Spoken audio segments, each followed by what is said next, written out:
Good afternoon, everyone, and welcome to today's webinar on the audiobook industry in the United States.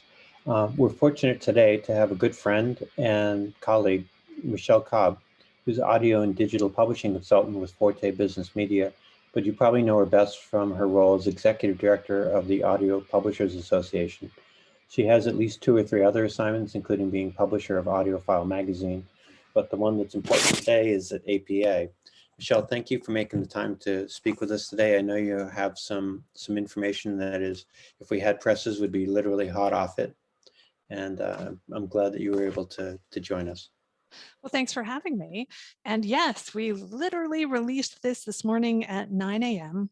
So this is APA data that comes from the consumer research we do with Edison Research and the sales survey we do with InterQ. So let's take a look. Well, the story is good news. Things have not changed in the last year. Despite pandemics, we are still at double-digit revenue growth. This is actually the 9th year that audiobooks have seen such growth. The other thing that we thought might change a little bit in the pandemic was how many titles were published. However, we actually have had our largest increase since 2015. And this year we saw over 71,000 audiobooks produced.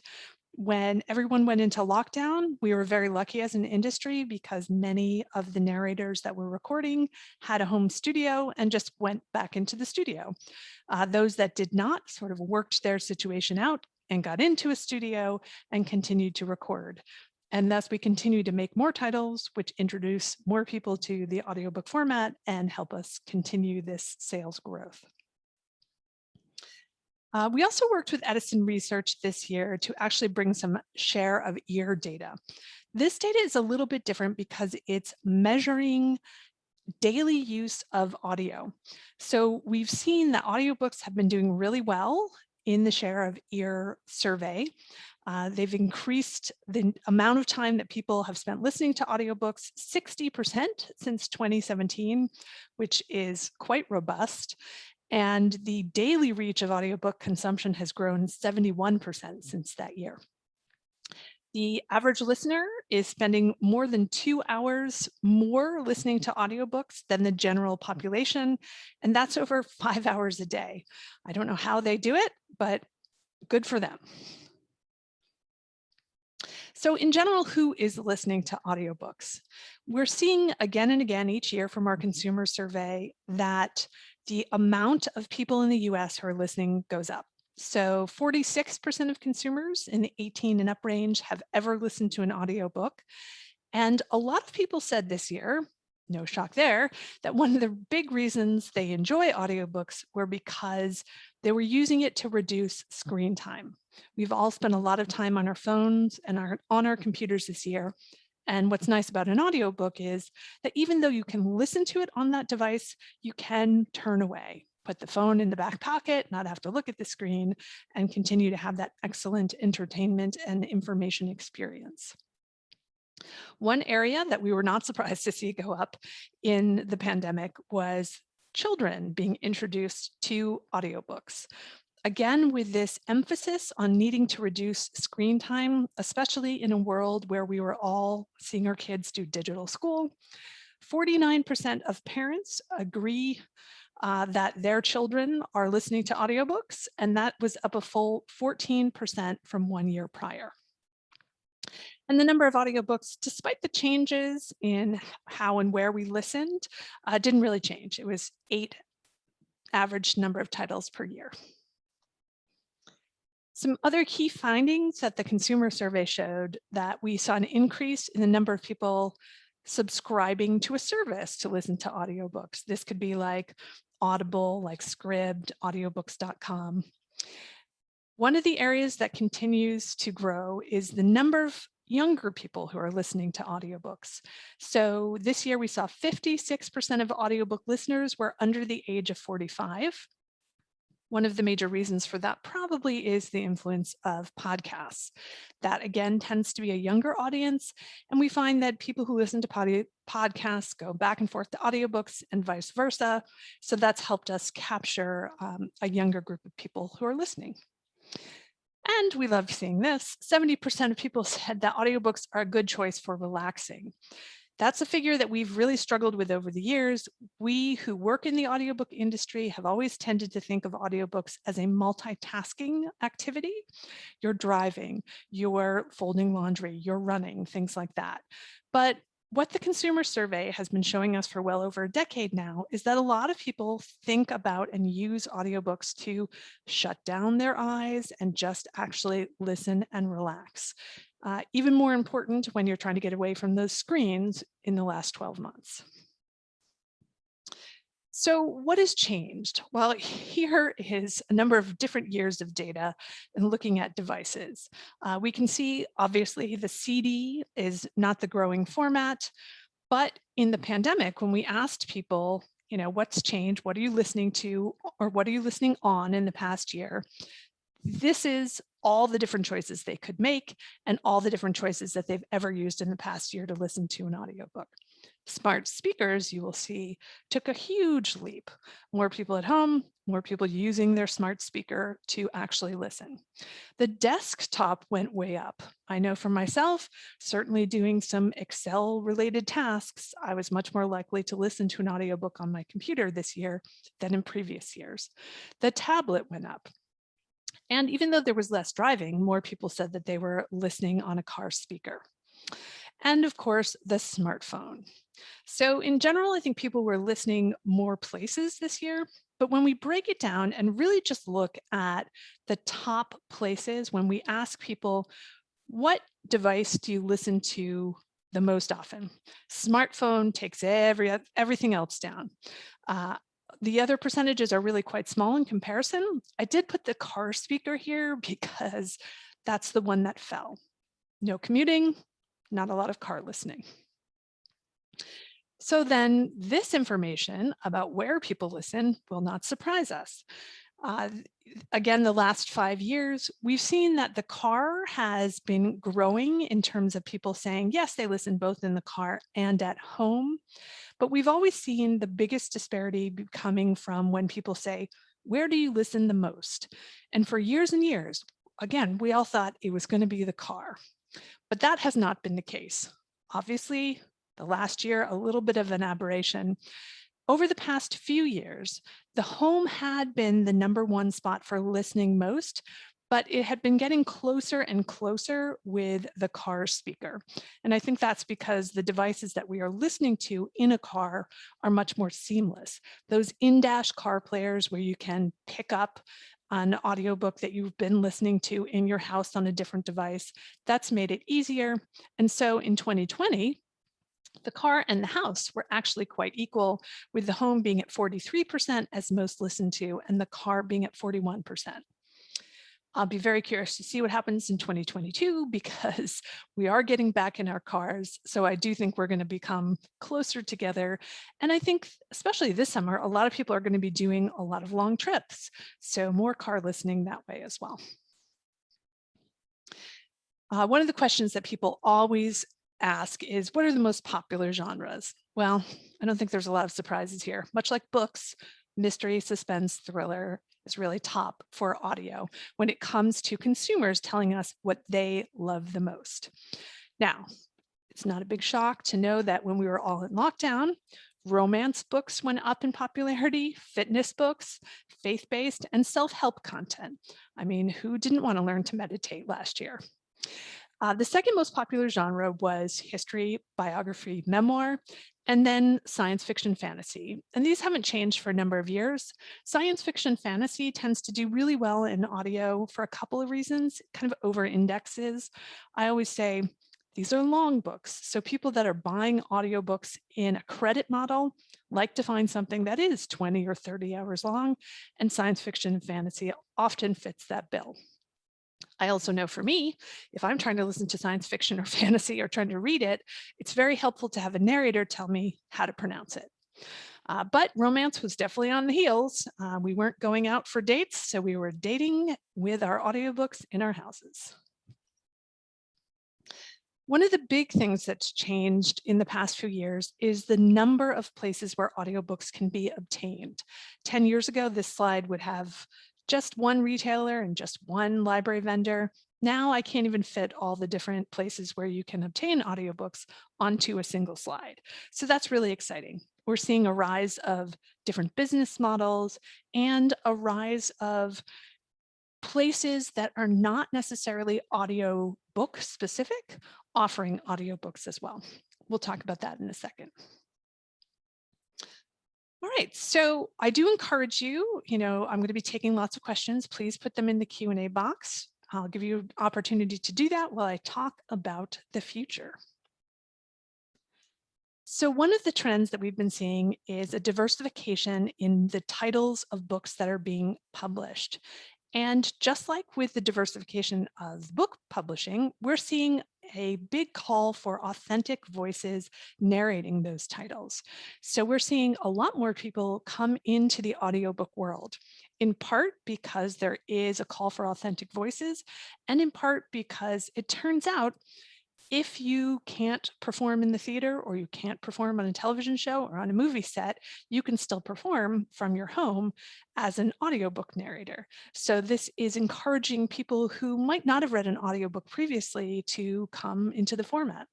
Lawrence Fishburne is a great example. He recorded 2 audiobooks in 2020, and I'm sure that's because he had some other projects that did not go. And in fact, he won an Audi for his work with Malcolm X. One of the other trends that we are seeing is a rise in original works in audio. These may or may not be from a printed work, and we're seeing a rise in adaptations. So Hey Kiddo is a great example. This is an Audie and Odyssey winning title that was a graphic novel originally. 20 years ago, I don't think anyone would have converted that to the audio format, but a couple years ago, this was in fact created into an audiobook using sound effects and music and some interstitial narration to let us know what was happening. They created a really fantastic audio experience, and we're seeing more and more of that. Publishers that are typically only doing books have started to do things like original plays, musicals, or short works. That's another thing that's happening as audiobooks continue to grow and the rise of different business models happens. We're seeing shorter works become something that more people are willing to take advantage of, and thus we're publishing more of that and seeing more sales in that area. So one of the things that I think is really interesting is we have this kind of symbiosis with podcasts, but in the past year, we've started to see places like Spotify and Amazon Music, which are typically not known for audiobooks, starting to bring podcasts and audiobooks into their circle. So we're going to Spotify or Amazon Music to listen to an album, and suddenly you have a podcast option, you have an audiobook option as well. So I think what this is trying to do is bring audiobooks to where people are listening to something, and we'll see what this brings to the universe. All right. One of the other things we're seeing is the growth of language audiobooks. So Spanish in particular is growing very quickly. There were about 12,000 audiobooks produced in Spanish in 2020. They're expecting this to be about 15,000 in 2021. A lot of those are coming from US publishers who are publishing in Spanish. This is actually the website of Storytel, which is opening audiobook markets all over the world. And this is just a piece of what they are doing. So countries that might not have had a lot of audiobooks before are having audiobook content created and having it sold as well. All right, and I will talk about one controversial thing before I get onto your questions. Artificial intelligence and recording an audiobook with a machine. What does this mean? Will it be happening? Well, it's certainly something that we expect in the industry. We're starting to have companies that do record audiobooks via AI actually become members of our organization, and we are keeping our eyes on it. Most publishers really find that the personal human actor is giving the audiobook performance a touch of something that they cannot get from a machine. But we do imagine that at some point, a portion of audiobooks, maybe ones that would not be done by a human voice, will be available through AI. It's not something that it's a major part of the market yet, but as with anything, you have to keep your eyes on technology. All right, I'd love to take some questions. Thanks, Michelle, and thanks for that overview. It's really, really helpful to get the most current data, which folks hadn't seen before. One question that came from Brad is asking you to talk a little bit about the trends in immersive audio. And then the parallel question is, does the industry, as you see it, differentiate between immersive audio in audiobooks and in the podcast space? So immersive audio being where you're having sound effects, you're having music, it might be recorded in a way that, when you're listening to it, you have different things coming out of different sides of the headphones. In the audiobook space currently, those are all kind of sold together. A single voice narration plus a narration that's more immersive with multiple, people recording. It could be a full cast audio drama, could be something that's I don't want to listen to in the car when I'm driving because there's gunshots and, the phone's ringing. That could be dangerous for my life. So, there's not a huge distinction in where or how those are sold. Each title is potentially marketed differently, but the location in which they're sold is largely the same at this point. I think there was a second half, which I sort of forgot. Sure. The second half is, how do you differentiate, or do you differentiate between audiobooks and podcasts when you're talking about immersive audio? Absolutely. So really the difference between audiobooks and podcasts is purely the business model at this point. Audiobooks are generally sold, whether through a subscription or through an a la carte purchase, while most podcasts at this moment are ad supported. Now we're starting to see some major changes in the podcast arena where big companies like Spotify and Apple are starting to have paid subscriptions to be able to get content from a particular provider like Wondery or Tenderfoot TV. And it's allowing the original content creator to monetize their own subscription. So I think we're going to see those models come together a bit more. I have yet to see or hear anything in the audiobook world that tells me we're going to be ad supported. I think it's much more likely that podcasts would come more into a paid business model than the other way around.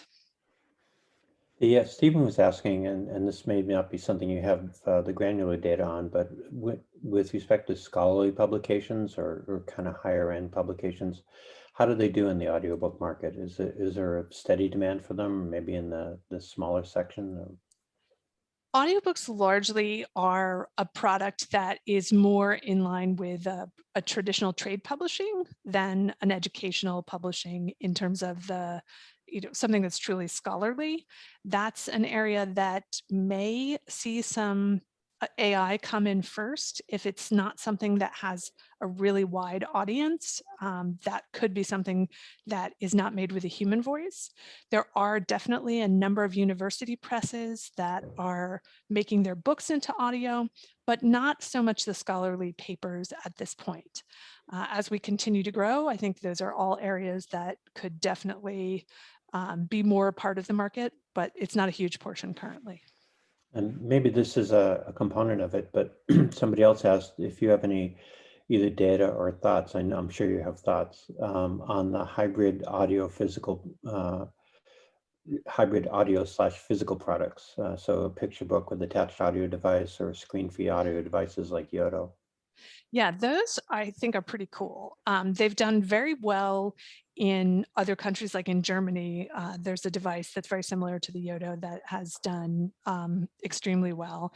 It's a very safe space.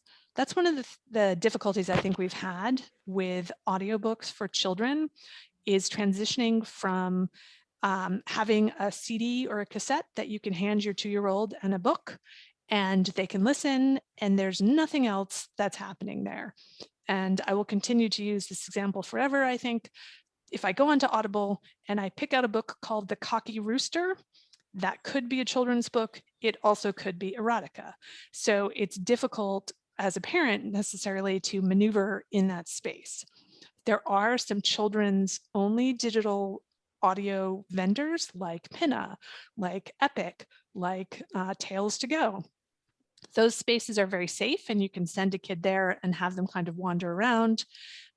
In the hard copy format, you've got the Wonderbook and you've got Vox Books. Wonderbook and Vox Books actually are the hard copy print book with an MP3 player embedded into it. So it really gives you that experience of turning the page. The other things like the Yodo, you actually take an MP3 card and stick it into the player. It's kind of like a radio speaker. That doesn't necessarily come with the print book. So it's really, what is the experience that you're looking for? A bedtime story, or a story as you're doing something else? Or are you really looking for the read along experience where you're flipping the pages and hearing the audio as well? I think they both have great potential, and I'm excited to see more of the read along product come into the space now that the CD player really has largely fallen out of favor. Sarah was asking a question. Do you have any data on the proportion of audiobooks that are published as primary audio versus licensed to an audio-only publisher? We don't collect that data, no. I can tell you, when I started in the industry 20 years ago, there's only a couple hundred titles being produced by each of the major publishers. And then the majority of their titles were being subcontracted to audio-only publishers. And that has really changed. The big publishers are doing a major piece of their collections, and we're seeing more publishers have their titles published in audio, because those audio-only publishers are buying outside of the, what was once the big six and is soon to be the big four. Yeah, and it's been several years that publishers like Hachette and I think Penguin Random House have kind of committed to, at least for the majority of their Frontlist titles, kind of doing both a print and a digital and an audio version of those titles. Yeah, and you can see in that slide, in 2005, it was about 2,000 titles produced in audio per year. And in 2020, it was over 70,000. So there's been a big increase of what each publisher on their own is doing. And all of those audio-only publishers like Blackstone, like Recorded Books, they've all significantly increased their lists in the past few years. Yeah, this question came in just a moment ago, but it's kind of relevant. Daniel's asking about the first, great information, and I echo that. And I was just wondering if you could expand upon the 71,000 audiobooks, which really feels like a watershed moment. Who's doing this? He's asking largely the big five as a standard procedure, indies, self-published, or is it kind of all of the above? It's all of the above. So that does include self-published titles that are coming through to us from vendors like ACX, the Audiobook Creation Exchange, which Audible runs, and Findaway Voices, which again has a lot of independent independent authors producing their audiobooks. But I can tell you, having worked with many of the publishers for years, a lot of it is coming from, hey, we used to do 200 and now we do 2,000. Do you have any insight into consumers' preference for a la carte versus subscription memberships with the credit model? I mean, do you have a sense of how that's moving? More and more people are coming to subscription. A lot of those subscriptions here in the US are still on the credit model, but we are seeing a rise in the offerings of the unlimited subscription. Storytel, which I referenced as opening a number of foreign language markets, that's the model that they use. And places in the US like Scribd work on that unlimited model. It'll be interesting to see as we get places like Spotify coming into the market, where they're finding that balance. So it's hard for publishers necessarily to go into an unlimited model, but it is something that's breaking markets worldwide, and I think it's going to be hard for us to not see more of here in the US.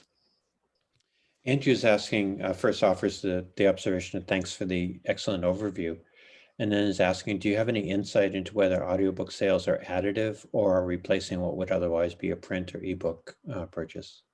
We have seen evidence for a long time that they are indeed additive. A lot of people who read books are listening to some in order to expand their reading capacity.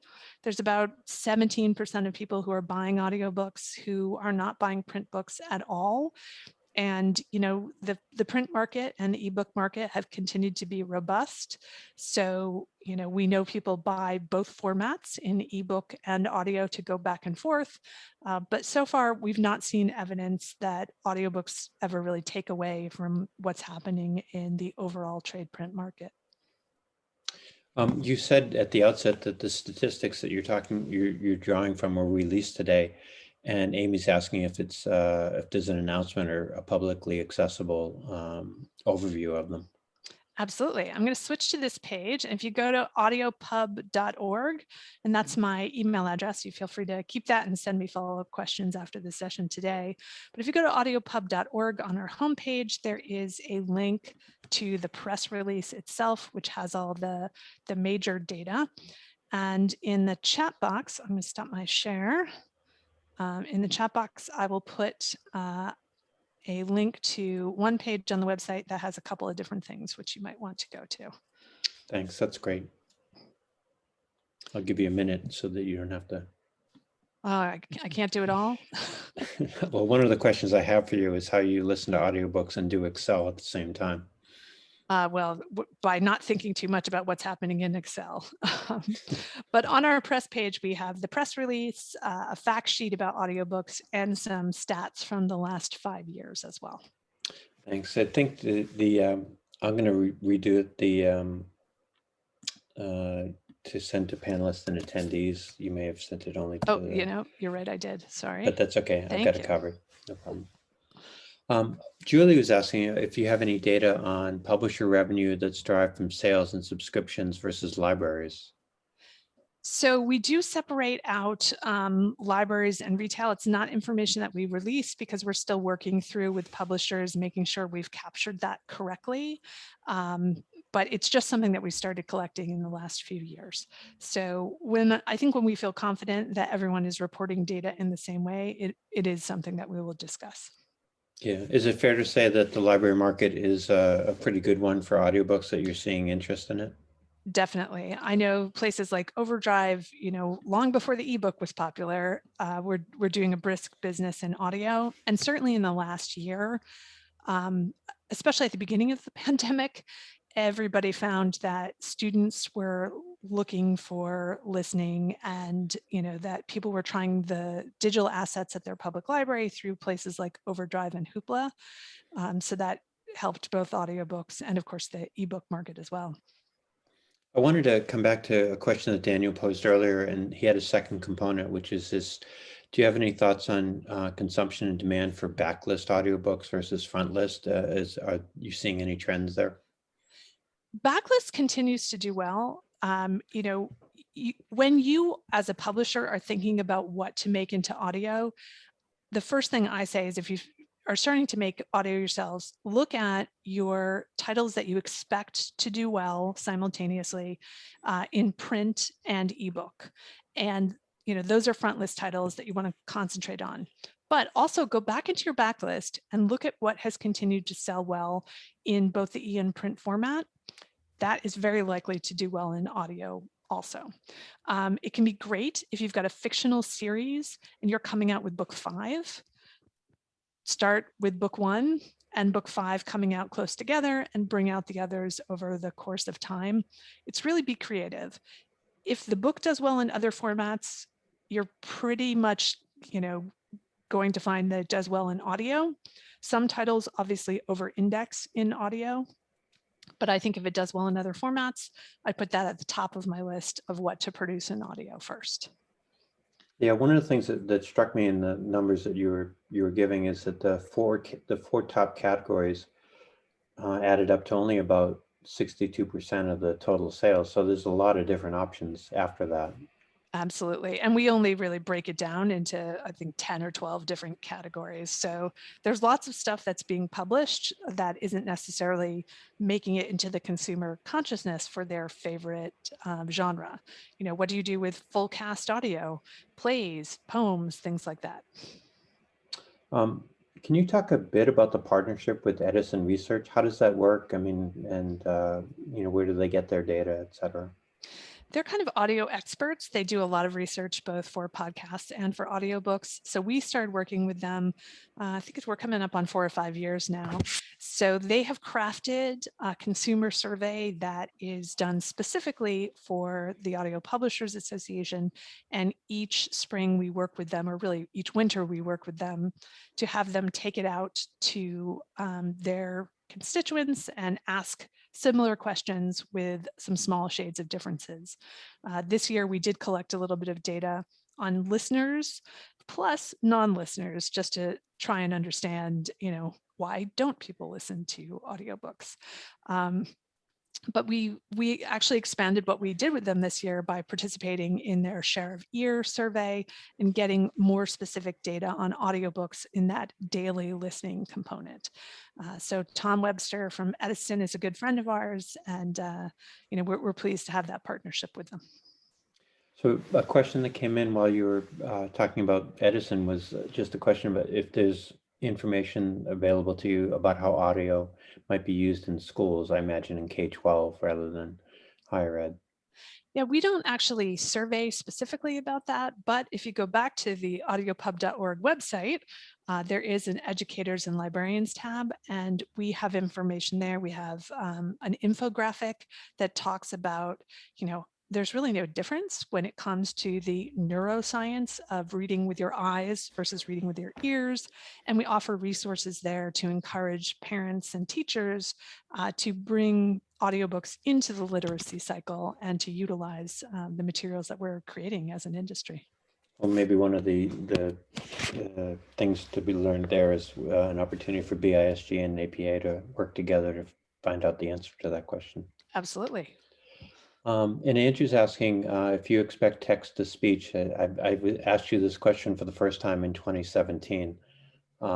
If you expect text to speech to get good enough to find a niche in audiobooks, and you touched upon that a little bit. Yeah, I mean, I think text to speech, I still have yet to hear anything that makes me say, narrators are all going to be out of a job tomorrow.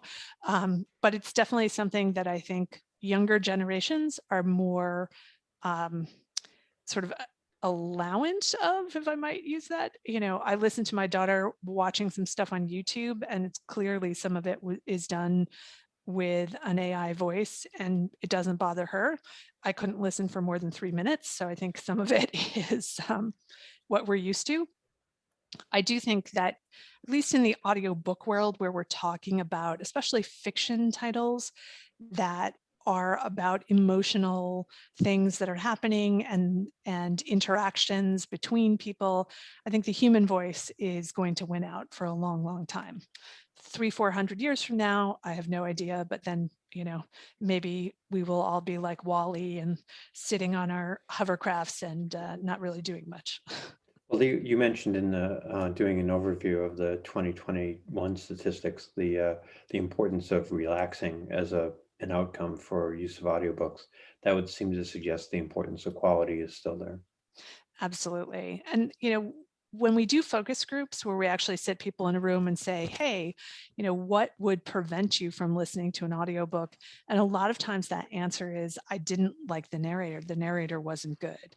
So, the publishers who are doing this regularly are spending a lot of time and effort in choosing a solid voice that has the performance capabilities. Sometimes the author wants to record, and this is not what they do on a day-to-day basis, and they're not necessarily the best choice for every title, especially when it comes to fiction. But I think if you're going to have an audiobook be successful, the first thing that you have to think about is what makes the audio format special, and that is the performance itself. And if the performance isn't good, it will impact your sales. Maybe in that spirit, could you talk a little bit about the Audis? Because you've been working on them to both expand them, and I think you changed the timing over the last few years. How do they work, and what are you trying to promote as you recognize different works? So the Audis are kind of our Oscar of audiobooks, as it were. We actually moved them into March a few years ago to have them be more part of that awards season. So when you're thinking about the Oscars and the Grammys and all those performance-focused awards, you're also thinking about the Audis. We are working to pick a date for March of 2022 to be back live and in person. And the process actually starts next week. So anyone who has an audiobook can submit for consideration to the Audis. If you win an Audi, it goes through multiple rounds of listening, a sort of shorter round where a good chunk of the audiobook is listened to and is to clarify that, the sound quality is good and the technical aspects are good. If it makes it through that round, it then goes on to another round where the complete audiobook is listened to, and each round is listened to by multiple judges. And then the best of the best go on to the finalist round and are listened to more judges. So if you win an Audi, you have had a lot of people listen to it and say, this is really top notch. And it's a great way if you as a listener are looking to get started and say, hey, what is the best stuff from last year that I should try? The Audis are a good list for you to reference. And I imagine that's also a message for the industry that the books that have done well are probably also worth at least exploring and if not emulating. Absolutely. So I mentioned in passing just the 71,000 titles that were released last year. That seems to me like a watershed. I mean, do you agree? And Oh, yeah. What's driving that, especially during a pandemic? Well, I mean, I think I said it a couple of times that this was the funny thing. Like, audiobook narrators just turned around and went back into the booth in their house. There were a large portion of audiobooks already being recorded in home studios prior to the pandemic. So the big studios in New York and LA did have to close down for a few months, but then they got back up and running pretty quickly with all of the precautions in place. And people got very creative. We saw audiobook studios in closets and things like that until they could get back into, the best situation.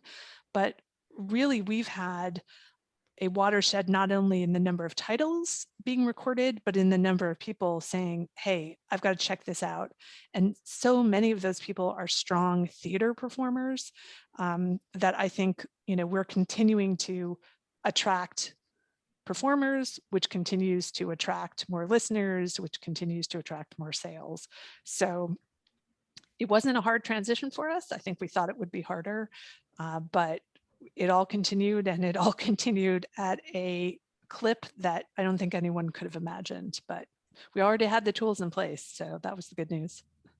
And you talked about the significant growth over time in the number of outlets that are handling distribution and sales. How critical has that been to the growth? Is it kind of like it's worth doing this audiobook now because I can find a place to put it? Exactly. And, if you are serious about audio publishing and you're working with a vendor that does an Onyx feed that can handle audio, there is not a lot of standardization in how retailers want to accept the data and the file formats, but the Onyx feeds really have made that palatable. And I know that there's a number of groups working on some set of standards to make the audio experience as positive for the consumer as possible.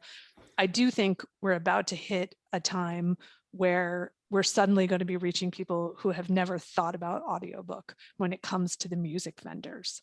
So, if you're listening to a bunch of alternative rock on Spotify and suddenly you have that audiobook option there, it's already in the space that you're in, you're more likely to try it.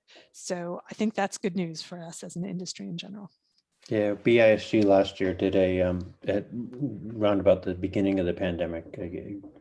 Now we have our BC or BP and AP. But right about the beginning of the pandemic, we did some work with the W3C to try and promote the both the testing and the specification that they later released, I think in June of last year. And we're continuing to look at the Onyx metadata questions because that's kind of our sweet spot for a lot of the work that we do. Yes, we appreciate you diving in there for us. Thanks. You talked about the growth in children listening. Are you seeing more titles in that area, or is it just a format that kind of is children are discovering for the first time? I think we will see more titles in the future now that the data has just come out and publishers have seen, oh, parents are thinking about this more. We've certainly seen schools and libraries taking more advantage of children's materials. So I think that will have a positive impact on how many titles are being produced in that market. It's only ever been, maybe 13% of overall sales in the children's and young adult market, and that was in a Harry Potter year a number of years ago. We've hovered in that 8 to 10%, but that I think is largely because there are fewer titles produced in this arena. And I do think in 2021, we're going to see some shifts to have more children's titles produced. Yeah, I imagine there's a hand in glove relationship between the inventory that's available and the demand for that inventory. Yeah, and children's stuff struggles a little in the credit world, right? Because if it's an 8-minute title and your credit is $15, are you going to spend $15 on an 8-minute title, or are you going to spend $15 on an 18-hour title? So as more, places that are selling audio that are devoted to children, or more places are selling audio that are selling it in different models, that'll help children's stuff rise as well. You mentioned, I think, toward the end of your presentation, the importance of adaptations. And I'm wondering, is it kind of like the early days of television in that initially teleplays were kind of effectively things that were already on stage, just taped for or broadcast for an audience? I mean, is audio kind of in that phase at this point? I think we're actually getting out of that phase. So we've seen for a long time that the unabridged audio, where you read every word, that's been king for a long time. In the adaptation market, it's been more of kind of creating an original work from what might be an existing book. So it's a dramatization, it's often called. But now, especially with so many more titles being produced and some publishers not being able, they don't have a print arm necessarily, and they can't necessarily get a hold of as many books as they want to publish on audio. So they are turning towards, hey, let's try some original works. Audible certainly has taken the model where they're looking at celebrities and celebrity authors and saying, hey, would you write something specifically for us? It may never get into the print form, and it might be shorter content, but as the market grows, you can be more creative and have a little bit more fun. And we're definitely seeing that happen. Great. Well, I have time for just one more question for you. I'm going to repeat the link that you sent or shared earlier, so that people who might have it in front of mind can click on it. And I do want to ask you, how do you listen to an audiobook and do Excel at the same time? Well, if I'm doing Excel, generally it's more of a cut and paste sort of thing, or popping in formulas. So I do have to turn it off when I'm evaluating the data in it. But when I'm doing more cut and paste activities or moving metadata around in a spreadsheet, and that's more of a rote activity, then I'm definitely listening. Otherwise, I pretty much cannot make myself do anything. Yeah, we're going to put you on a pedestal among executive directors. The last question I have for you from Andrew is just a question about whether any of the audio distribution and retailing platforms provide data about things like what books are actually listened to or what portion are consumed. That's certainly not something we were able to get to for print, but has been the case for ebooks. Yeah, so we're starting to see that some of the aggregators, companies like Zeberlution in Germany that work with streaming audiobook services, they can provide more specific information about how much of an audiobook is being listened to and all of that. The majority of direct retailers do hold that information pretty close to the fold, but when you're working with an aggregator, there's often an opportunity to get a little bit more information. So you just essentially have to talk to your partners. Exactly. Yeah.